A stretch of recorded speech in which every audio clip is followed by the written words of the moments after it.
It is just a huge honor for me today to be podcast interviewing Laura Turner. She's the executive director of the Student Doctor Network, SDN, and she's sitting next to Riley Edmister, who is a dental student currently finishing up her undergraduate degree, and she is a student consultant at Student Doctor Network. And my gosh, I'm so excited to have you guys on the show because I was born in Wichita, Kansas, and your network was born in the Kansas State University, or University of Kansas, or Kansas State? I believe it was Kansas State, but I might be wrong. I don't recall off the top of my head. And I feel like we're two people from Kansas. One did it for dental students, one did it for dentists, and we've been doing it for 20 years. The proof's in the pudding. But Laura Turner attended the University of California at Davis, graduating with Bachelor of Science degrees in Aeronautical Science and engineering and mechanical engineering, a master's.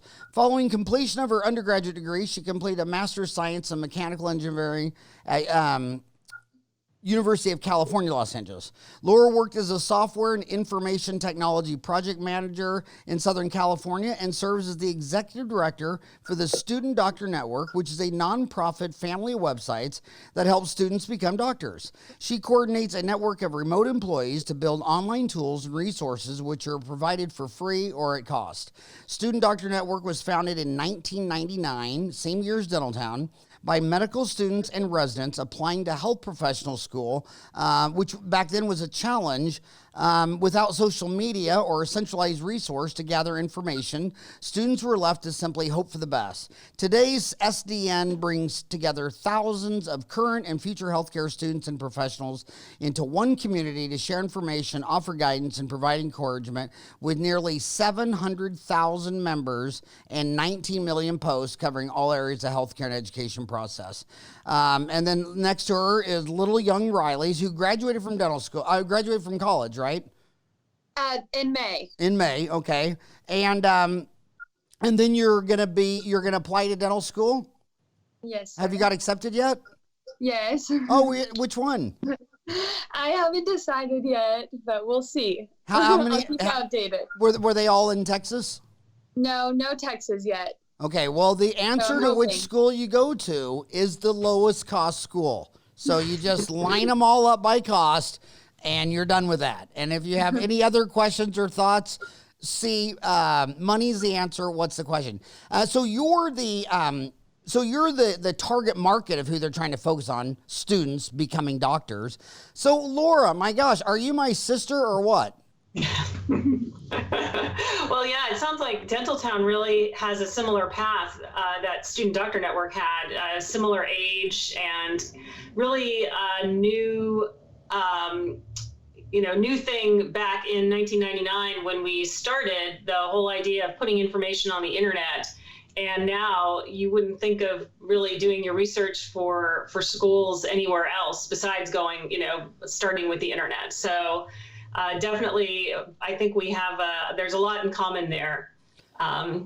So when Student Doctor Network was founded, there wasn't a lot of information online. And so there was an attempt. They worked with the Student Doctor Network forums were founded, as you mentioned, in Kansas.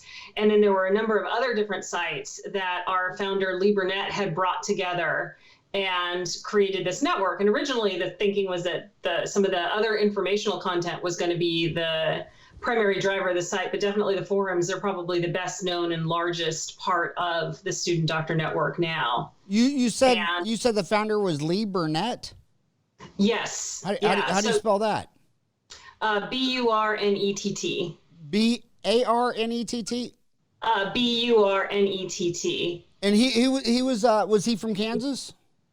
No, he was at the time an osteopathic medical student at the Western University of Health Sciences, which is out there in Pomona, California. But there were a number of different folks putting different sites together, and Nancy in Kansas was the one who originally, she was a librarian at Kansas that had created the forums originally. Wow. And is she still doing that? Is she still involved? She is not active with the site anymore now. Huh. Yep, there it is. Physician, co-founder, and volunteer director Lee Burrett summarizes our vision. We founded site to provide free, independent, unbiased information to students. That's so cool. So how has it changed in all these years? Well, I think the biggest thing is that it used to be there wasn't a lot of information online. So looking at the admissions process back in the late 90s, early 2000s, there wasn't information out about what's your process that you have to go through. And this is for a lot of the different health professions. We target a bunch of different ones: medical, dental, veterinary, psychiatry, or psychology rather, pharmacy. So a number of different areas. And there just wasn't a lot of information out there. And some of the different, for example, like the medical college groups and things, were actually very opposed to having information be available to students. And so that time it was a little bit radical to make this information available so that students who were non-traditional, who maybe were coming into it from taking not directly out of undergraduate, or who were at a school that didn't have a really good advising program for pre-health students, could get access to the information that they needed in order to be successful. As time has gone on, obviously now there's a lot of great resources online, and there's a lot of different options for students and information out there. And certainly a lot of the groups like the American Association of Medical Colleges and others have a lot of great information available now for students, whereas before they were very reluctant to put information on. So I would say that information availability is probably the biggest change that has gone on over time. So that's the primary thing I think I've seen change over the years.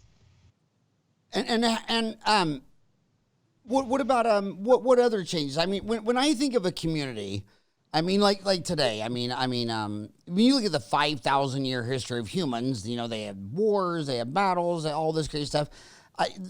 It's hard to have a community when you have a bunch of humans involved. So what is your biggest challenge having all these humans where everybody's an expert and you couldn't get any of them to agree that today is Monday? That's a good point. It has gotten, I would say, probably a little more contentious over the years, and that is something that we actively work to combat. Is some of that not necessarily contentiousness? We don't want to dissuade people from having open discussion, and we think that's important because it's too easy to get into a thought bubble if you aren't hearing dissenting opinions. But we do have a number of initiatives that we've done to try and limit the people who are on there just to troll or cause trouble. So we've enhanced our registration over the past year. So now every registration that comes in is reviewed by an actual human being, and people have to provide information on why they want to join, as well as we have gotten a little more aggressive in moderation. I would say probably, 10, 15 years ago, the site was a little more collegial in tone, but as more people have come onto the internet, I think the comments, and as you can see in the comments section for like any newspaper or online, people, I think, get emboldened by the anonymity of the internet. And so we have been working to enhance our moderation to make sure that we're keeping it the collegial, friendly community that we have strived to make available. Well, when you look at the fact that a human has more muscles in their face, individual unique muscles, than in their gluteus maximus, which is in charge of carrying us around the whole surface, it's all part of this communication. I remember back in the early days, before emojis were invented, you'd say a joke, but the guy didn't know it was a joke and would go ape ballistic. So they've had to augment with all these emojis and things like that. But that poor sapien, if he was in your face, he'd be getting all this continuous feedback, which would tone him down because he wouldn't want to have a violent conflict. But when he's sitting there on his laptop in his man cave, they can just be overly toxic, can't they? Yeah, I think that definitely is something that we continue to try and work for a collegial professional community. So that would be your second biggest challenge, or what would you say? What was the first problem? You said the biggest change. What was that? Well, just that there's a lot more information out now, and that's not really a challenge. That's just a change in the environment. That there's what used to not be available in a lot of places. There's a lot more availability of information now, and the groups like the school groups, like the dental school groups, that they're not resistant to having information online. I think dental is always a little bit ahead of the curve on that, but I know like the medical folks tended to be a little more hesitant about wanting to put information online. There might just be a little more conservatism in that area. So then would your next biggest challenge be colleague colloquialness, being nice to each other?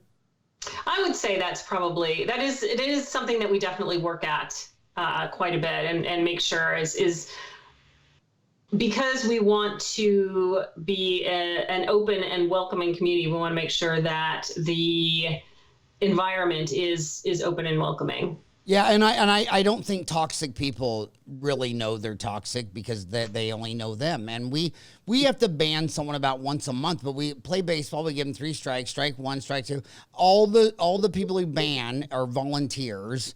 So it's not like, the owner or anybody has an axe to grind. And my God, you just sit there and think, how do you not know that you're toxic and nobody wants to be in that environment? But they think they're entitled, like, I'm a dentist, I should be able to go on Dental Town. Well, Dental Town is private property. It's my house. And freedom of speech is between you and the government. You don't have freedom to come in my house and start being toxic. In fact, I have the freedom to shoot you the minute that happens. And so yeah, banning that. And then our second biggest challenge we have, why everybody has to register and we have to know who they are, is because of that spam has gone stealth. So Yes. their doctor, smiles, but they don't say that he's, that he's a paid spokesman. And I wish healthcare would follow NASCAR, that every time you go to a lecture, instead of the doctor up there wearing a suit and tie and looking all prestigious and nice, it's all crazy, that he had to wear a patch from everybody who's given him $1 or more. So you could stand there and say, oh, okay, so he's paid and bought for by these 3 companies. Okay, great. That's fine. I don't think those companies are evil and need to be shut down and all that. I just want that to be transparent. And they just, and people, whenever you don't want to be transparent, then Poland should look out for the blitzkrieg coming around the corner. I mean, you always want transparency. I remember raising 4 boys. The only time my 4 boys would go into one room and shut the door. So like, okay, that never, ever happens. Why would they all go into one room and shut the door? And sure enough, it was never a good idea, So do you have that issue with non-transparency, trying to spam? Yeah. I mean, there definitely is, issues of folks sometimes trying to manipulate discussions, and that similar to what you've seen as well. But I think to some extent, one of the things that students, of Riley's generation and others is learning how to discern what people's motivations are is a skill that, frankly, everyone needs to learn, and particularly folks who are going to be growing up as these digital natives, that they are seeing a lot of that, and just I think that's a skill set that students really do need to learn as part of their education. We do fight the stealth spam and stealth marketing activities as well. That's definitely something else that we see on our side as well. So where does Lee Burnett, MD, he was a founder. Is he still a practicing physician, and is he around in Kansas, or? Yeah, he's still around. So. Where does he practice in? Oh, well, actually, he's my husband. So. He's your husband. Yeah. I didn't know Lee Burnett was your husband. Yes, yeah. Oh, okay. Well, how did I not put that together? Yeah, I'm sorry? Oh, well, you have a different last name. Yes. So yeah. you're Laura Turner, you're the executive Yeah. director, and he is Lee Burnett. He was the original founder. Yes, that's correct. So that's how my entree was into obviously helping out with the site.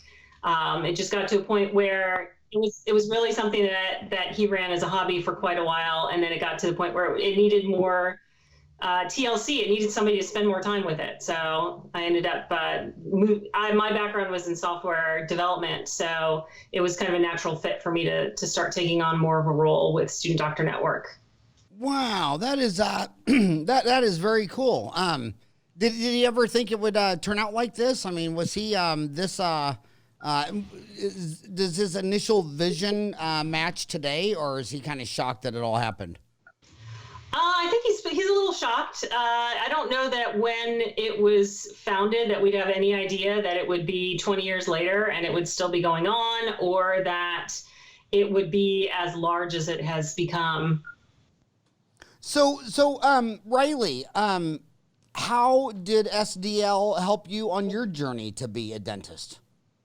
Oh, I started using Student Doctor Network my freshman year of college, and I would just browse the forums, and it really helped me understand what the future would be like and for the application process and what it took in my undergrad to be successful in my application. So the best piece of advice I learned from Student Doctor Network, starting my freshman year, I would start logging all of my volunteer hours and all of my shadowing hours.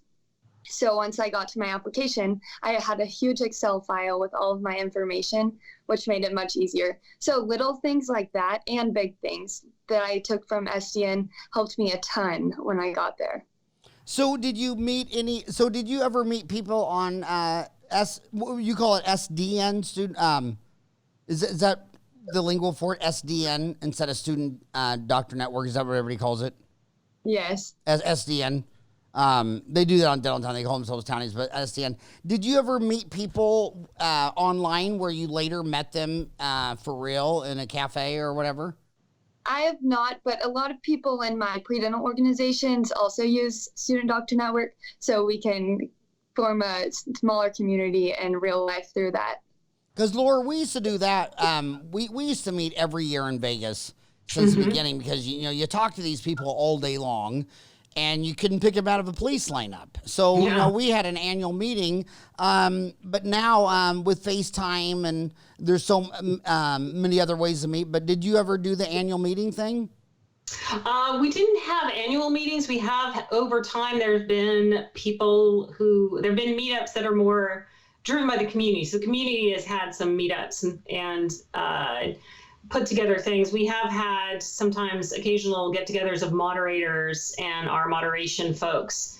But again, not so much recently for the same reasons that you identified, that with internet communication and having video communication, it doesn't seem to be as necessary to try and physically meet up together in person.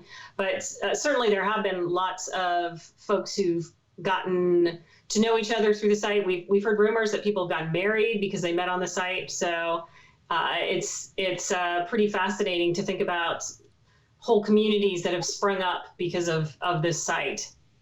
Yeah, we've celebrated some dentists that have gotten married on our site. In fact, I went and became, I got my license to be a minister, so I could marry a couple of dentists at our annual meeting.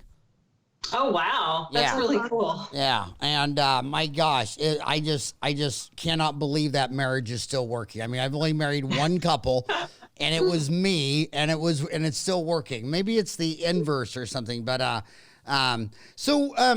Riley, were there other substitutes in the marketplace for this online community for pre-dental students, or was this the most unique, or were there Facebook groups, or what was unique about SDL? There are different, there are some Facebook groups, but I feel what it makes Student Doctor Network unique is that you can really trust them because they're not trying to trick you. they're giving you the real information, and you're getting information from people who are volunteers and people who want to really help and who just think it's fun to go on the forums and answer questions and be a part of the community. So I think it's really unique to have a website like that. So I'm guessing you're 22. Okay, Exactly. I'm 57, and I know girls aren't going to tell. I know Laura's not going to tell me, but her age. But is 22-year-olds, is Facebook the hip thing, or did it move to Instagram and then Snapchat? What's cool to 22-year-olds? Because I've heard that once your grandparents get on it. Say it again. I would say Instagram is the most popular, but I can see people my age moving towards Facebook groups and finding communities in those groups. But for the most part, I would say Instagram. And yeah, so that was one thing we did on Dental Town. That's a new thing we did, and where you can set up your own private groups, and that's just been huge. But I'm going to go back to that deal. Yeah, it's called what do they call that? So you go on Dental Town, you can set up your own group. But what did you not trust about Facebook, or what was the issue with Facebook, you said? It's kind of different. For example, I was in 2 different DAT study group Facebook groups, and they were a little competitive, and one would say the other has all sponsored content and all ads, and the other would kind of say the same. So on Student Doctor Network, I just felt like I could trust what the information there, and that it's not an ad. People weren't trying to sponsor me in different ways. Does that make sense? Yeah, it's all money and advertising. Laura, did you consider starting private groups on your SDL? We haven't considered doing private groups. I know we have previously occasionally had chat available as an option, but it ended up being something that was just challenging to moderate. So we do offer a private messaging function, so if you can create potentially a group conversation there.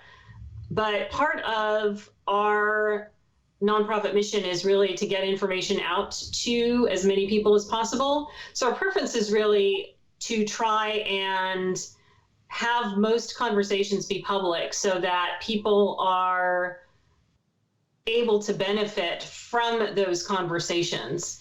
So everybody has their own unique situation, but there's a lot of similarities to other situations. And certainly, since there's such a history of information on the site, and you probably have this on Dental Town too, where if you do a search on Dental Town for a particular topic, there's probably other folks who've wrestled with that same issue. So our goal is well, I definitely see the benefit of having some of the private groups as well. It's not something that we have really looked at in detail. Yeah, we had that same reserve where, the users generating the content is why everybody goes there. So putting it behind a private group was, it seemed counterintuitive. But we did it anyway, and it turned out to be a huge success. They go back and forth. Humans, we see it in study clubs.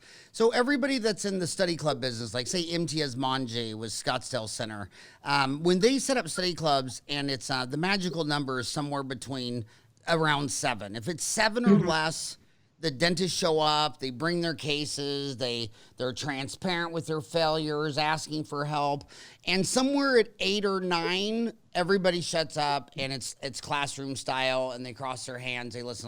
Like I know so many dentists who, like, every year they meet 3 guys from their dental school, and they go somewhere and they golf for 4 days. But that's their trusted group where they, everything that's going wrong in their life. And some people can do that in front of 100,000 people, and other people just can't.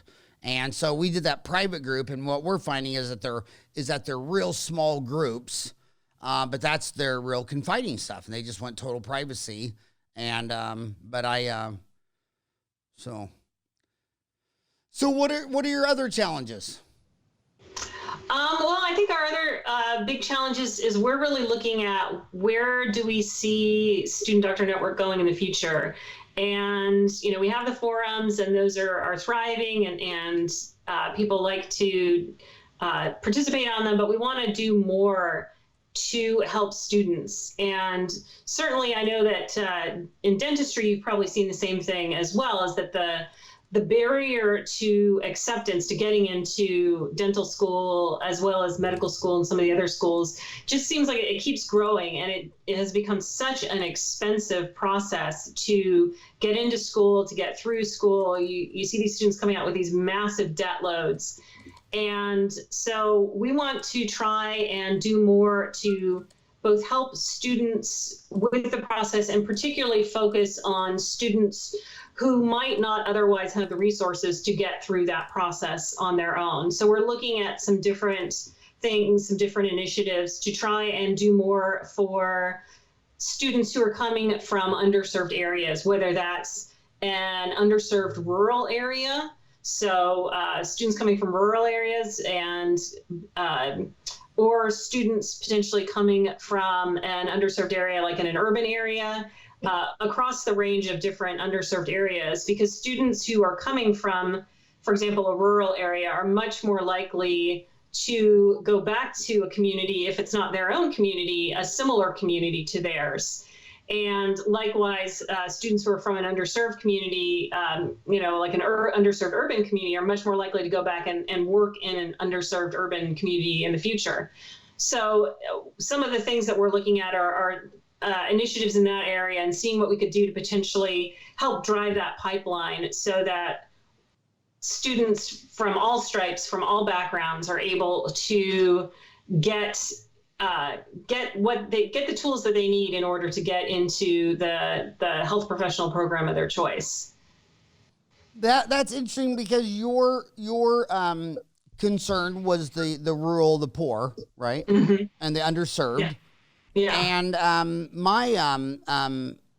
the other concern is wondering what the children today are wondering about, the amount of debt they're going to go into to become a doctor, and delayed earnings. I mean, so you're not going to earn 4 years of college, 4 years of school. So you're not earning money 8 years. You're going in debt. Mm-hmm. Massive debt. A massive debt. And it's just, history repeats itself. It's the return of the indentured servants. But instead of the guy transporting you, it's the government education system. And so you're going to have to give up a decade of your life so that the government education system can have their job and their class and their elite structure. Is that becoming more of a challenge that you see on the Student Doctor Network? Well, I definitely agree that you look at the costs of attendance for the health professional schools, it's just skyrocketed. And, it's you're seeing, at least in medical, and I'm sure the same thing happens in dental, is that you're really starting to see more and more only students who are coming from privileged backgrounds can afford to get through the process to get into these schools. So you're really kind of limiting your subset of folks who are able to attend, and the cost is just it impacts all your decisions down the line. If you look at your practice, are you going to go practice somewhere that might not be as financially,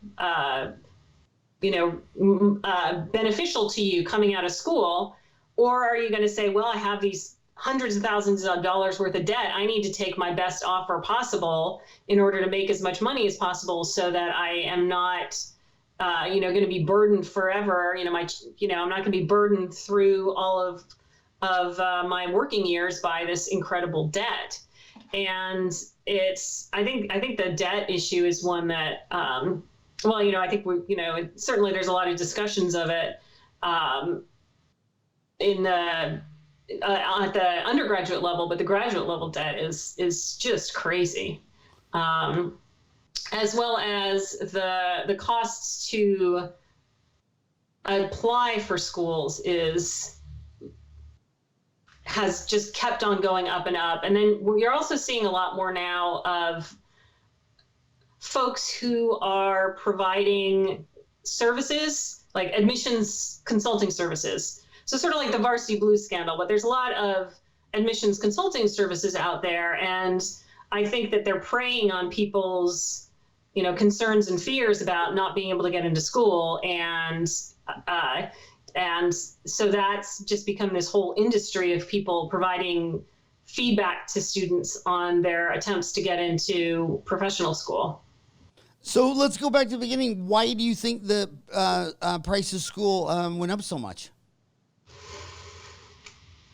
I don't think that the price of professors has gone up much. I mean, you got to look at, is it the price of administration? Is it are they adding more amenities? Some of it's that they have to keep up with the technology and all, but it certainly seems that I would think administration and some of the overhead in that area is probably part of the reason that some of that's going up. I don't know, what are your thoughts as far as what do you see for why schools have gotten so expensive? Oh my gosh! I mean, it's always the same thing. It's always the government regulation. Government will always. I mean, started in dentistry. Go 200 years ago when it was G.V. Black, all the way to Pierre Fichard in France 200 years ago. It started this profession, G.V. Black. It was apprentice. I would go work for you. And you would maybe after 5 or 6 years of working with you, I would be a dentist. And then the government says, no, kids should not work. No child should work. But they don't talk about the fact that, well, what if the child is now rummaging through trash? I mean, wouldn't it be better if he was working instead of eating out of a trash can? And then they say you can't work until you're 16. And so when your dad owns your own business or farm, like me and my friend John Leese, who's now a dentist, we go work at my dad's Sonic at age 10. We'd work the whole day, and he'd give us a roll of pennies. And then when we got to 12, he'd pay us a roll of nickels. And then it was a roll of dimes. But we were at work, we were learning, we were productive. We weren't home doing all these crazy things while our parents were at work. And so it's just this education system where we're not going to legally let you work, and we're going to train you for this all-purpose job, and it's going to take forever. And then you're going to be so productive, you'll pay it back. Like 4 years of undergrad. Here's a class example, right? You went to 4 years of undergrad. What did you learn about dentistry that you couldn't have learned in 2 years? I mean, you spent 4 years. Why not 2 years? I mean, just go for that. So you could have cut your costs in half if you just would have needed half, the stuff. What do you really think it took 4 years to learn what you learned? Science-wise, I think it did actually. I don't think I could have handled that much of a science load for the prerequisites that are required in only 2 years. So for the sciences, you agree? Mm-hmm.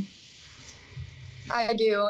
And I think that the science classes that I did have to take will help me a lot in dental school.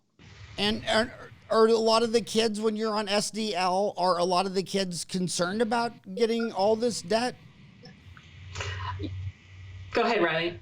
I think they are. I see a lot of people asking questions about, and we don't really learn anything about the financial aspect of going to dental school. You have to do all of that research for yourself. So a lot of people do go to Student Doctor Network to try and figure everything out. And did it make them start thinking or rethinking of that career versus another career? In some cases, I think it can, but I think if you want to be a dentist, that you know what it takes. And I want to be a dentist so bad, I would never let anything stop me. And I think that's how a lot of people feel. And where did that drive come from? Why did you want to be a dentist so bad? Where did that come from?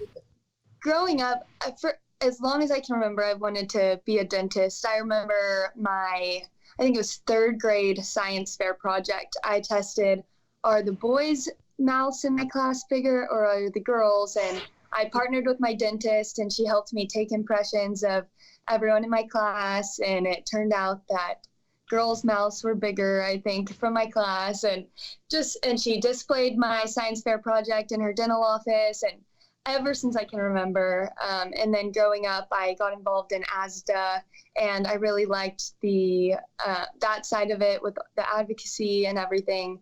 And now just being in the student doctor network world and undergrad with ASDA, I have really just solidified my passion for dentistry. Yeah, I saw your article, your interview with ASDA. So ASDA is American Student Dental Association. Yes. And is that a really close thing with SDL? It's no, I wouldn't say it is. Would you, Laura? We have over the years had partnerships with ASDA. For a while, we've had, for example, articles that they've provided to us to publish on the site. So we do partner with ASDA and some of the other organizations out in the pre-health professional space. And is dentistry even a big of the SDL? I mean, most people, when you say student doctor network, there's a million MDs. Is your husband's an MD? You said? DO, osteopathic physician. So those are the ones starting most of the new dental schools, like the new dental school in Arizona. AT still is an osteopath. They have a doctor osteopath, but isn't there like 5 MD DOs for every DDS DMD? That sounds about right. It's certainly pre-medical is our largest community, but dental is our second largest community.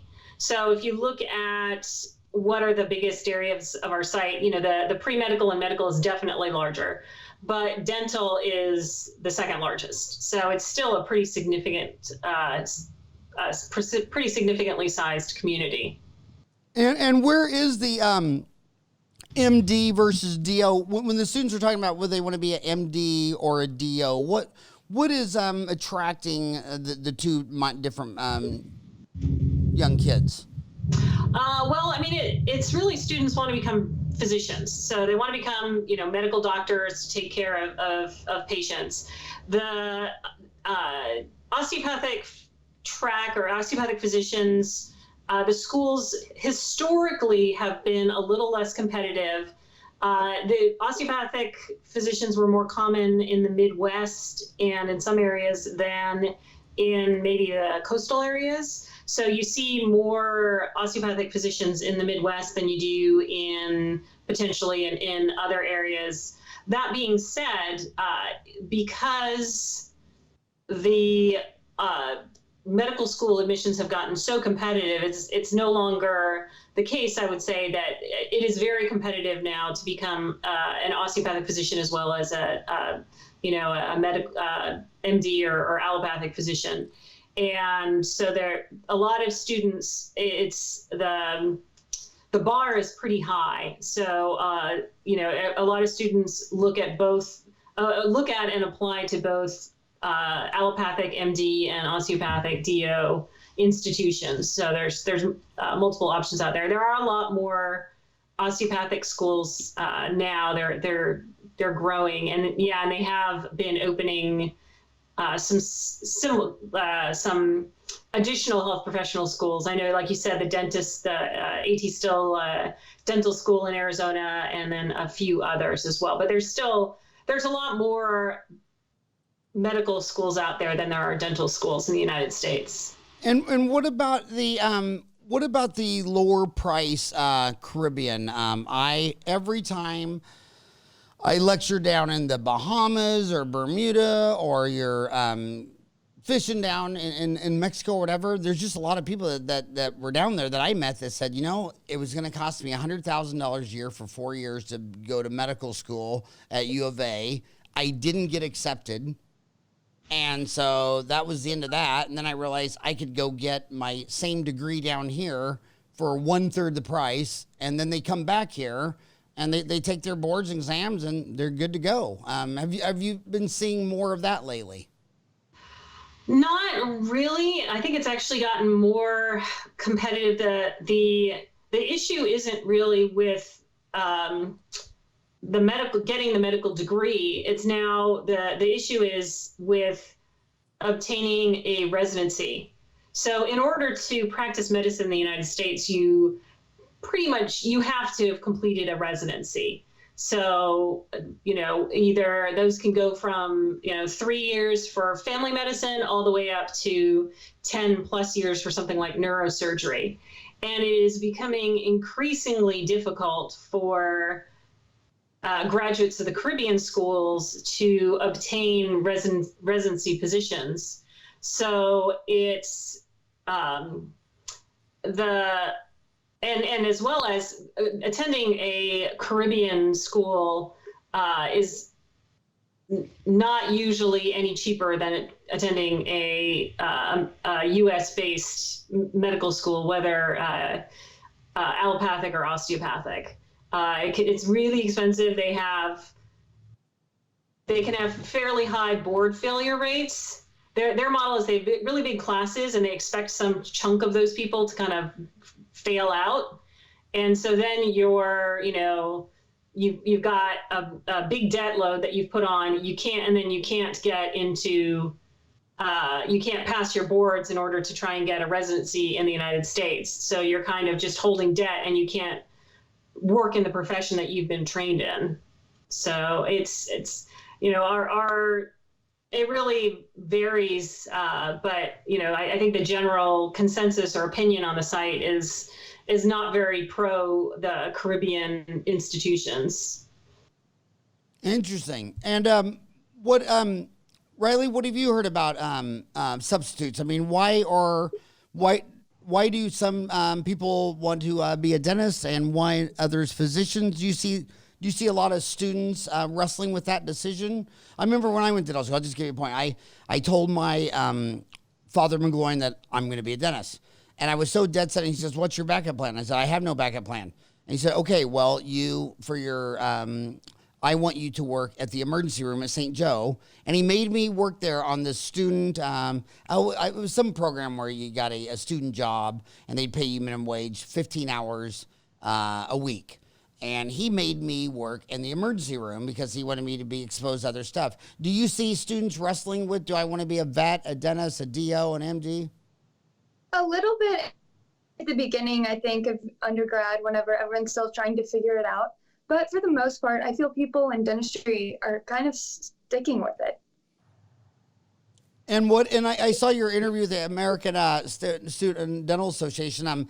I was really surprised at how you seem to be involved in the community, the politics. I mean, I could see you already being interested in the American Dental Association, and you haven't even started dental school. Where does that come from? I've always been interested in I've always been in student government, and once I got in ASDA and saw organized dentistry, I really started loving dentistry even more because of that. It's just so important to be informed on what's going on in the profession, and being in communities like that is such an easy way to be informed. That is, first of all, I've always had the problem with ASDA. I'm in Arizona Dental Association, so ASDA, I always think you're talking about the Arizona Dental Association. So whenever I hear that word, I never think of the American Student Dental Association. I always think of the Arizona. That's a rare behavior. It seems like only about 15% of Americans are in the Kiwanis, the Rotary, their church group. Only 15% are joiners. Where do you think that is? Was that learned from your parents? Do you think it's a personality trait you're just born with, that you like working with social groups like that? Oh, it probably does stem from my parents, but I've always been that way. I always wanted to be involved, and yeah, I don't know. I've always liked it. Laura, were you like that? Were you always in the joiner group? Well, I think I definitely, my mother in particular always emphasized service and doing service, working with service organizations, scouts, and through church. So I do think to some extent it's a learned behavior from childhood. but certainly I would say that the cohort of students who are going into health professions probably is a group that self-selects, that wants to provide service. I mean, I don't believe that most folks would go through that level of pain and suffering and hoops you have to jump through if they didn't want to try and give back, at least in some fashion, to the community at large. It's just, it can be a fairly, financially lucrative profession, but there's a lot of ways that people can earn lots of money these days, and I think there's probably easier paths if you're, rather than being a healthcare provider of some kind, of physician or a dentist or what have you. Yeah. Huh. So what other resources are your people? You always talk about how many free resources you have available for the Student Doctor Network. What resources do they like the most? What do they consume the most? What are they asking for mostly? Oh, I can take this one.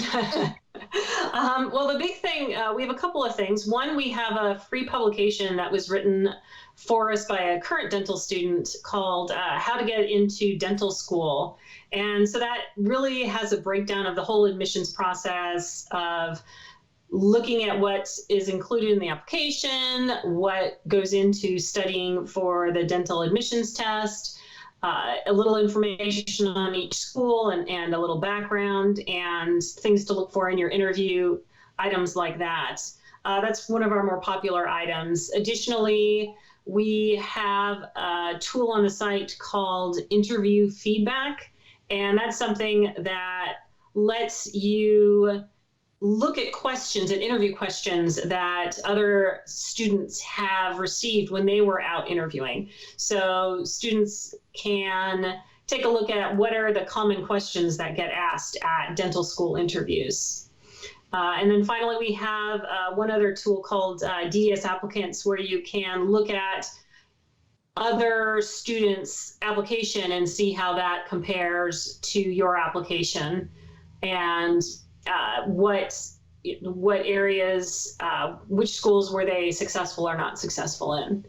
Those are the key ones that I think people use. Riley, is there anything else that I've overlooked there? The study schedule is very helpful. It allows you to make study schedules for studying for the DAT or MCAT or whatever you're taking.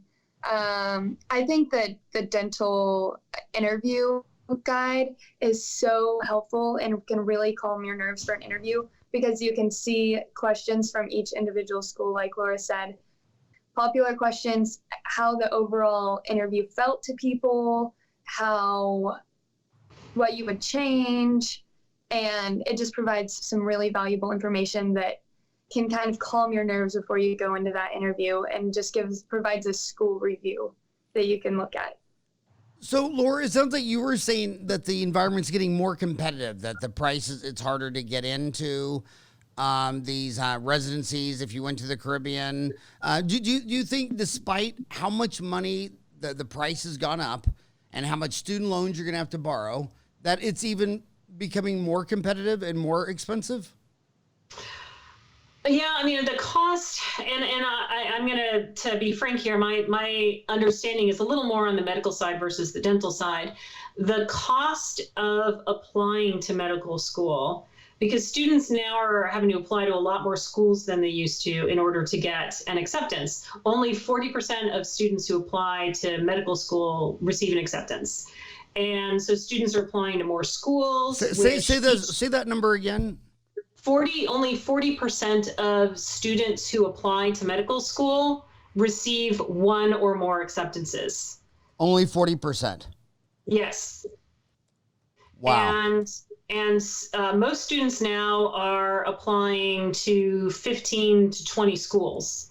Each school has, there's the cost of taking the MCAT. Each school has a secondary application for medical school, at least, that runs $100 roughly per school, $100 to $125. So just to apply to 15 schools, that's $1,500 there, plus your MCAT costs. Then if you're lucky enough to get some interviews, then you have to bear the burden of all the travel costs of going out to these different schools to interview. So it's an expensive process. It's really, and I think that's something students aren't aware of, and that it really does add up.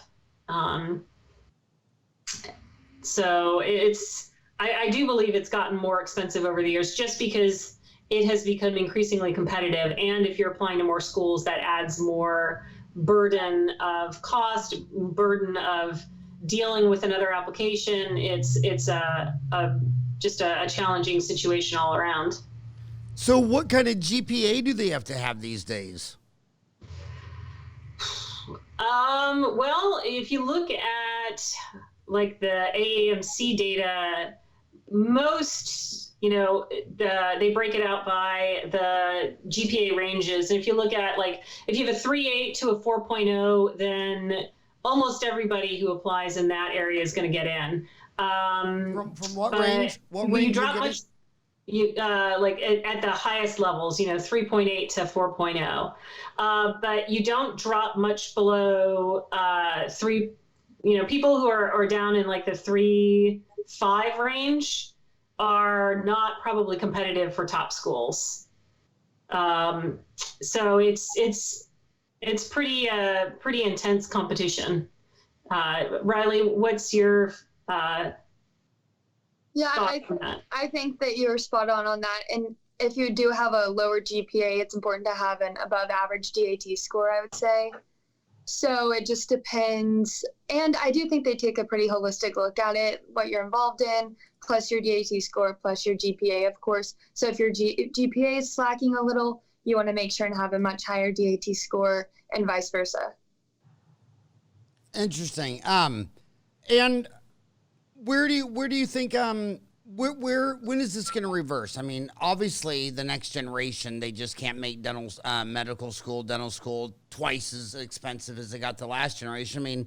I mean, it's mathematically impossible at the rate it's going. The best giveaway for me is you look at how the price is pulled away from inflation. So, you look at housing and cars and autos and food, like food costs.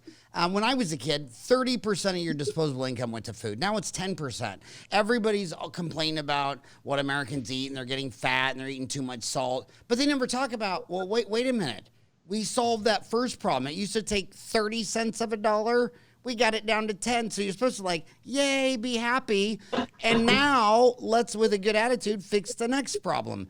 But too many times they always think that our generation did everything wrong. And we lowered the price from 30 to 10. But the way the way education's going, you don't have to go out very far, and it'll consume 100% of all the money in America. So what will be the tipping point? What will make it turn around? Well, we're starting to see, for medical school in particular, you're starting to see schools provide free tuition. So there's a number of medical schools now. There's New York University no longer charges tuition. There's a new Kaiser school in California, which I believe also is covering all tuition for at least their first year. So I think you're going to see more schools, particularly ones that have these large endowments, start to say, you know what, we're going to start spending some of our endowment on covering the tuition charges for students. And immediately, New York University became one of the most competitive schools in the country, because who wouldn't, take the opportunity to get free tuition? And I think you're also seeing, and potentially at the undergraduate as well as at graduate school levels, is just as you said at the beginning of the pod, early on, if you're going to apply to, if you get into multiple dental schools, the way you should choose the one you want to go to is the cheapest one. What's your cheapest one?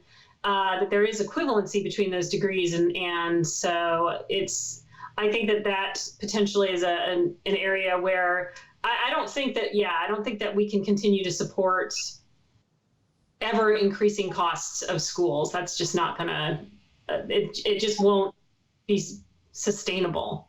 Right. It absolutely won't be sustainable. Crazy. We talked about dentists, medical, DO. What's your third biggest group? Pharmacy is probably our third biggest group. We're pretty, if we look at some of our other large areas, veterinary is pretty active. If you want to look at folks who get charged a lot of money and don't make a lot, they're probably in much worse shape because they make about half what a physician makes, but have similar debt loads coming out. So it's they're very challenged. So those are kind of the biggest areas. Physical therapy is one where we have a fair number of folks who participate in that area as well. So doctor of physical therapy, people who are pursuing a doctor of physical therapy degree. I always see you guys on Dental Town. This guy, it's DAT and GPA scores. He says, he's trying to get accepted in dental school and everything. And the first thing someone says is, go to your website. That is so interesting. And then when he got accepted to dental school, he came back and he thanked us on dental school that he got in. Veterinarian's the toughest because they decide when they're little kids, they're romantically in love with their dog or their cat. And it's like 80% of humans live in north of the equator and between about 20 and 40 degrees. And if you're closer to the 20 degree, you have dogs. And if you're closer to the 40 degree, you have cats. And they decide real early in life that they want to spend their whole life. So then when they grow older and start becoming aware, this is really a bad idea. It's really expensive. You're not going to make any money. Go home and eat your cat. This is not going to work out well. But it's too late. They're already emotionally involved. And then on television, all the television shows are about medical, emergency rooms, hospitals. So then everybody that wants to treat the human animal, they all go to med school. And it's kind of left dentistry, this kind of like island out there on its own. And I think one of the reasons it's been a better, if not the best economic bet is because there's no marketing. You're not going to have a show about root canals. It's just but a puppy or a kitty or an emergency room or saving grandma before she dies. I think dentistry is just a hard story to sell. Yeah, I guess, like Riley, certainly, you wanted to do it since childhood, but it probably is not as common. It's definitely not as common as, like you said, like veterinarian or physician wanting to do those areas. Well, I've noticed that whenever when you study careers, it's still a family thing. Even our last names come from careers. Black, Smith, Blacksmith, all these names, and it seems like about a quarter of any class you go into, all the way up to a third, has somebody in dentistry in their career. Now, Riley, your dad is in dentistry, right? Yes. Andy. Andrew Edmister. It's what? Andy Edmister. Yeah, Andy Edmister. How long has he been in dentistry your whole childhood? Yes, my whole life. He was in device sales, and now he is a partner with DDS Match, and also owns his own practice called Hub City Dental. And what does and did you do you think that is probably one of the biggest reasons why you're interested in dentistry? Yes, I have. He's given me a lot of cool opportunities to have an insight into the profession. Like I said, my dentist from when I was younger with my science fair projects, and I've had opportunities to go with him to TDA, the Texas Dental Association, yearly meetings with him, and have been able to meet a lot of really cool and inspiring people through that. So you said he's got a Hub City Dental? Yes, that's a family dentist in Lubbock. So is he the dentist or he just owns it? He owns the practice. That is also something very interesting. So in a lot of states, you can't do that in medicine or dentistry, but Arizona you can. So in Texas, he can. Your father was in dentistry, and now he owns a dental office. Yes. That's a pretty cool deal. What's he think about that? It's great. He really likes it, and he has an awesome time in DDS Match. being able to connect with dentists that are retiring and dentists that are just getting out of school and connecting them to have their own practice with all of the patients. Well, tell your old man that you were on the show before him, so you one-upped him on that. But Yes. I would love to have him come on the show and talk about what he's doing now. Used to not even be legal anywhere. You had to be a doctor to own a doctor's office, and then they've started changing that. And that's there's a hygienist in Phoenix who got sick of working for other dentists, and she's about my age, and it really annoyed her. And they passed that law. Now she owns 8 dental offices, and now the dentists work for her. So she has the perio program she always wanted because she owns the business. So interesting times we live on. Laura, is there anything that you thought we would talk about today that we didn't, or?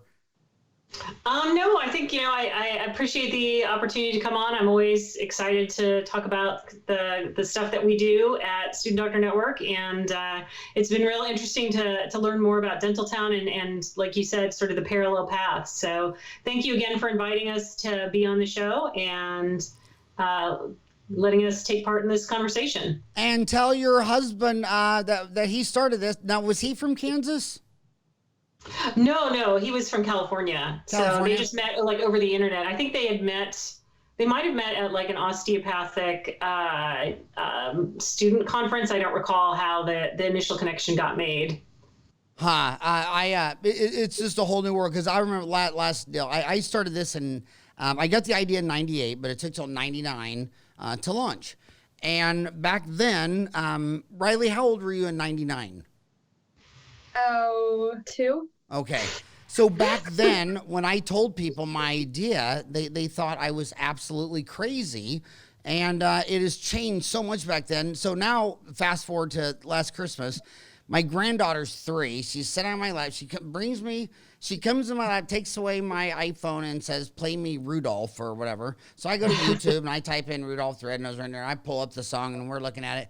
And she goes, no, Grandpa. And she takes her finger and she smudges up the screen, pulls up something, throws over like, a gazillion videos and lands on the wand. And I'm like, what the hell did she just do? I mean, she's 3. I don't even know what she did. So what's so amazing is that what we did in 98 and 99, with Student Doctor Network and Dentaltown, now nobody could get behind the idea back then. And now today, 3-year-olds are like, come on, dude, come on.